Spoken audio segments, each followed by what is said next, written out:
अऊज़ु बिल्लाहि मिनश्शैतानिर्रजीम बिस्मिल्लाहिर्रहमानिर्रहीम। अस्सलामु अलैकुम वरहमतुल्लाहि वबरकातुहू। उम्मीद करते हैं आप सब खैरियत से होंगे। आज हम मस्जिद हन्नाना के बारे में बात करने जा रहे हैं। मस्जिद हन्नाना वो मकाम है जहाँ मेरे मौला इमाम हुसैन अलैहिस्सलाम का सर मुबारक रखा गया था और मस्जिद हन्नाना मकामात मुक़द्दसा में से एक मकाम है जो कि नजफ़ अशरफ मरकज़ अमीरुल मोमिनीन अलैहिस्सलाम से 1000 मीटर के फासले पर वाक़ है।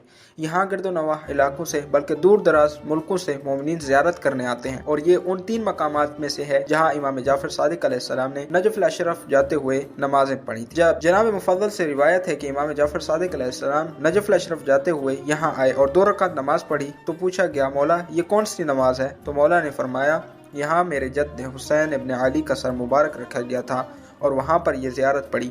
अस्सलामु अलैका या इब्न रसूलिल्लाह, अस्सलामु अलैका या इब्न अमीरुल मोमिनीन, अस्सलामु अलैका या इब्न सदीक़तु ताहिरा सय्यदतुन निसाइल आलमीन। और दूसरी रिवायत अबान बिन तगलब से है कि अबान बिन तगलब फरमाते हैं कि मैं इमाम जाफर सादिक अलैहिस्सलाम के हमरा सफ़र कर रहा था। हम कूफा की जानिब आगे बढ़े तो इमाम अलैहिस्सलाम ने 2 रकात नमाज पढ़ी और फिर थोड़ा सफ़र किया और 2 रकात नमाज पढ़ी और फिर थोड़ा और सफ़र किया, दोबारा 2 रकात नमाज पढ़ी और फिर फरमाया, ये कब्र अमीरुल मोमिनीन अलैहिस्सलाम है।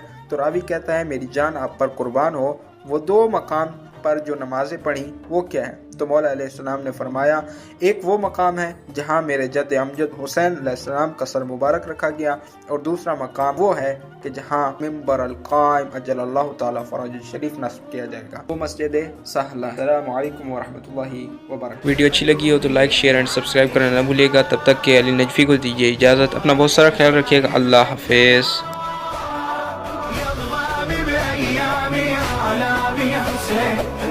زينب تلقاني يوم الأربعين حسين حسين شقمات يقولون بالجنون حب ليلة لو انقيت